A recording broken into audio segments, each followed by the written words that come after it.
Along the edge of the Pacific Northwest stands a breathtaking bridge that appears strong, timeless, almost untouchable. But beneath that imposing steel frame, a different reality is unfolding. This isn't just a scenic crossing. It carries US Route 101, a critical coastal lifeline where thousands of vehicles pass every day. And while it may look solid, the structure is locked in a relentless battle against salt, wind, and time. Instead of replacing it, engineers are fighting to keep it alive piece by piece. The real question is, how long can this aging giant hold on? For much of the early to mid-20th century, crossing the Columbia River along the Pacific coast was far from simple. Travelers moving between Oregon and Washington relied on ferries, often waiting in long lines as weather and tides dictated when crossings could take place. At the same time, US Route 101, established in 1926 as part of the original US highway system, was emerging as a vital north-south corridor along the Pacific. As coastal communities expanded and trade increased through the 1940s and 1950s, the ferry system struggled to keep up. What was once manageable quickly became a bottleneck, making the need for a permanent crossing increasingly urgent. By the 1950s, a local group of businessmen, known as the Astoria Clowns, began staging publicity stunts to push for a bridge. By the early 1960s, plans were set in motion to build a permanent crossing across the Columbia River, linking Astoria, Oregon with Megler, Washington, a project that would become the Astoria-Megler Bridge. Construction followed soon after, and within a few years, a massive steel structure rose across one of the river's widest points. When it opened in 1966, it immediately stood out as a remarkable engineering achievement. Stretching approximately 4.1 miles, it became the longest continuous steel truss bridge in North America. Its design combined extensive steel truss spans with a vertical lift section, allowing large vessels to pass through the busy river channel below. Built to the standards of its time, the bridge was designed for lower traffic volumes and a very different understanding of seismic risk. Its impact, however, was immediate. It eliminated ferry dependence, reduced travel times, and strengthened economic ties across the region, boosting tourism and freight movement. It was an engineering marvel of its era, but one built for a world very different from today. Before we continue, don't forget to click on that subscribe button and like this video, as it's the best way to support this channel. As decades passed, the conditions that once made the bridge so vital also began to work against it. Nearly 60 years later, the Astoria-Megler Bridge faces a challenge that goes far beyond simple aging. It exists in an environment that actively wears it down every single day. Its location near the Pacific Ocean exposes it to salt-laden air, one of the most aggressive drivers of corrosion in steel structures. Combined with heavy rainfall, strong coastal winds, and fluctuating temperatures, this creates a relentless cycle of deterioration. Over time, these forces have taken a visible toll. Steel components begin to fatigue, protective coatings break down, and corrosion penetrates deeper into the structure. The bridge deck, carrying thousands of vehicles daily, wears under constant loading. Bearings that allow the structure to expand and contract start to degrade, while expansion joints and drainage systems deteriorate, allowing water to collect in vulnerable areas and accelerate damage. At the same time, demand on the bridge has grown significantly. Traffic volumes have increased, driven by coastal tourism and the steady flow of freight along US Route 101. Originally built for much lower traffic levels, the bridge today carries around 7,000 to 8,000 vehicles per day, with peaks during tourist seasons. What was once designed for lighter, less frequent use is now expected to handle far greater pressure. Maintenance has always been part of the bridge's life cycle, but here it takes on a different scale.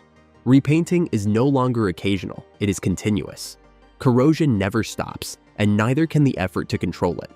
This is not a structure that quietly ages, it is a bridge under constant attack. Rather than replacing the bridge outright, the approach taken by the Oregon Department of Transportation has been to extend its life through a continuous, multi-phase rehabilitation strategy. This is not a single project with a defined beginning and end, but an ongoing effort where different parts of the structure are repaired, reinforced, and upgraded over time, all while the bridge remains fully operational. Major preservation work has been carried out in phases through the late 2010s and early 2020s, with further improvements continuing into the years ahead. A central focus has been restoring and protecting the steel framework. Between 2019 and 2023, crews undertook extensive repainting, removing deteriorated coatings through abrasive blasting and exposing corroded areas.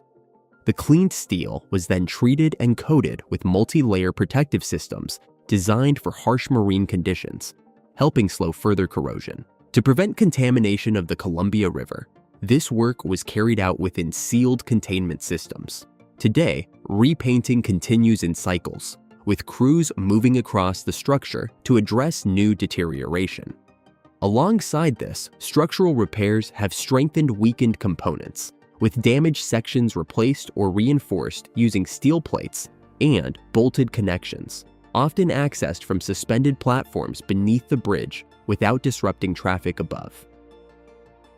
More recently, from 2025 to 2026, attention has shifted to mechanical elements such as bearings, which enable the bridge to expand and contract.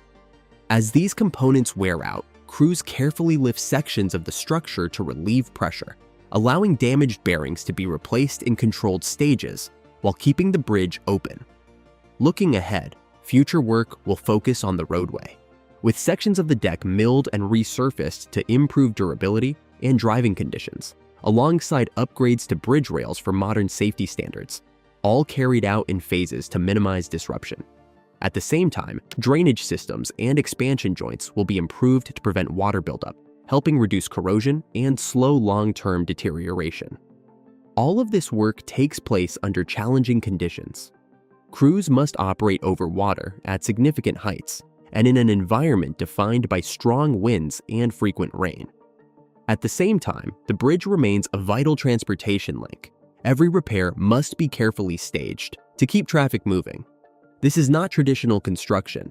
It is continuous, high-risk maintenance on a structure that never stops being used.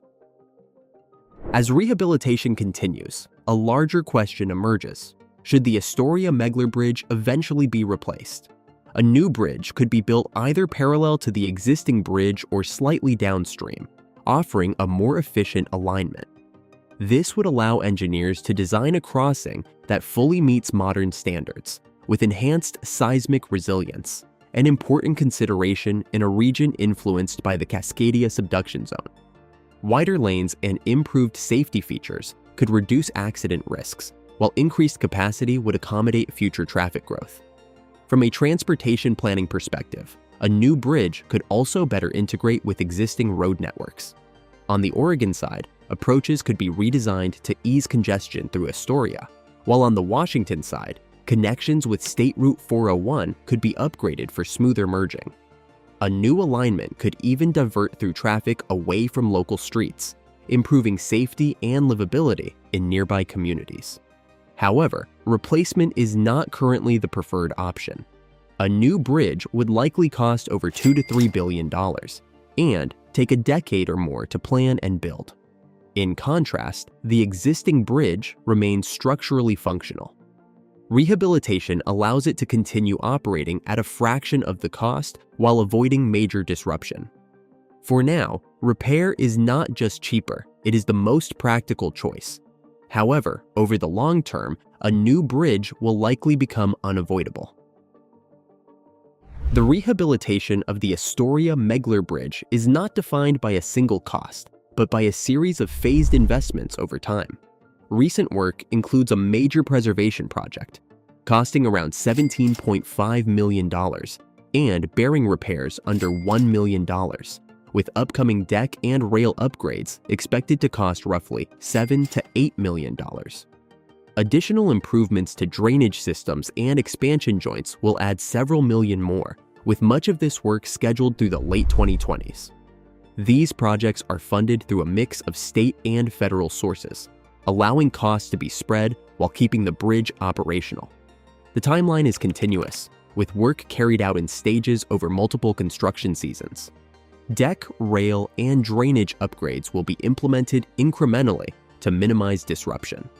Maintenance cycles, particularly repainting and corrosion control, will continue indefinitely, making this a long-term strategy rather than a fixed-term project. Maintaining the Astoria-Megler Bridge presents challenges that go well beyond typical infrastructure projects. Its coastal location limits construction windows, as strong winds, heavy rainfall, and changing weather conditions often dictate when work can safely proceed. At the same time, the bridge must remain open to traffic, requiring repairs to be carefully staged to avoid major disruptions. Working over water adds further complexity, with crews operating at height under strict safety protocols. Environmental considerations also play a critical role. The Columbia River is a sensitive ecosystem, meaning all work must prevent contamination, adding both cost and logistical difficulty.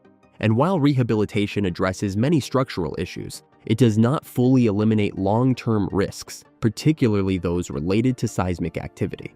Despite these challenges, the rehabilitation approach offers clear advantages. It extends the life of a critical transportation link at a fraction of the cost of replacement, ensuring continued connectivity along US Route 101.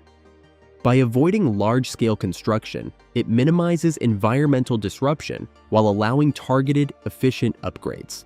Most importantly, rehabilitation buys time, allowing long-term planning without the urgency of immediate replacement.